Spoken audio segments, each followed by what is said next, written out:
La verdad que muy ilusionado porque comienza otra nueva temporada. Después de lo que hicimos el año pasado, pues tenemos muchas ganas de arrancar y con mucha ilusión. Yo creo que la pretemporada pues fue buena porque al final sirve para coger sensaciones y que se adapte la gente nueva y que nos adaptemos todos a los nuevos jugadores y en este caso también al nuevo entrenador, y con muchas ganas de empezar esta nueva temporada.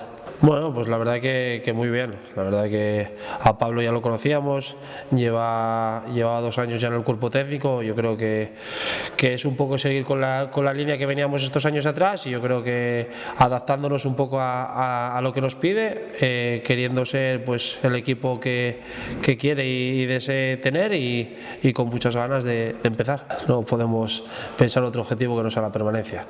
Yo creo que el que piense otra cosa pues está muy equivocado. Yo creo que tenemos que centrarnos en conseguir la permanencia, y cuando la consigamos, que esperemos que la consigamos pronto, pues mirar otros objetivos como fue el año pasado.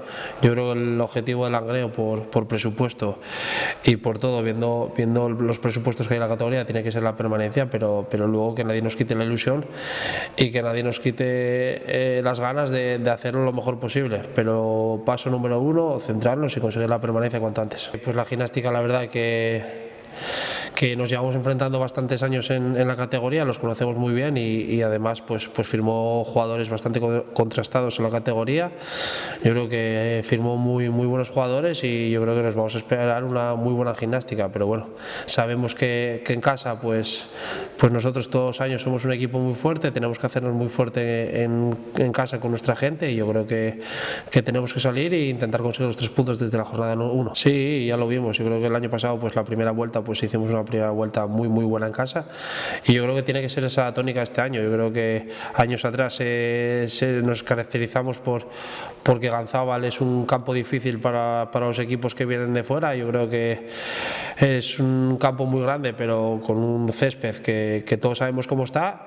Yo creo que nuestra gente aprieta mucho y nos ayuda mucho. Yo creo que Ganzábal tiene que ser un fortín para nosotros. Tenemos que hacernos muy fuertes en casa. Yo creo que si el objetivo es la permanencia pasa por hacerse fuerte en Ganzábal y conseguir los mayores puntos posibles aquí en casa. Sí, la verdad que sí. Yo creo que nuestra gente nunca falla. Yo creo que Ganzábal va a estar con nosotros desde el día 1. Yo creo que el año pasado pues la gente se ilusionó, acabó muy ilusionada. Yo creo que este año pues va a ser igual. Vamos a darles motivos para empezar el año con mucha ilusión, para que vengan a Ganzábal cada 15 días a animarnos, y que se ilusionen con el equipo y con el equipo que ven ahí. Yo creo que todos sabemos la afición que tenemos, lo que nos ayudan, y esperemos hacer un buen año.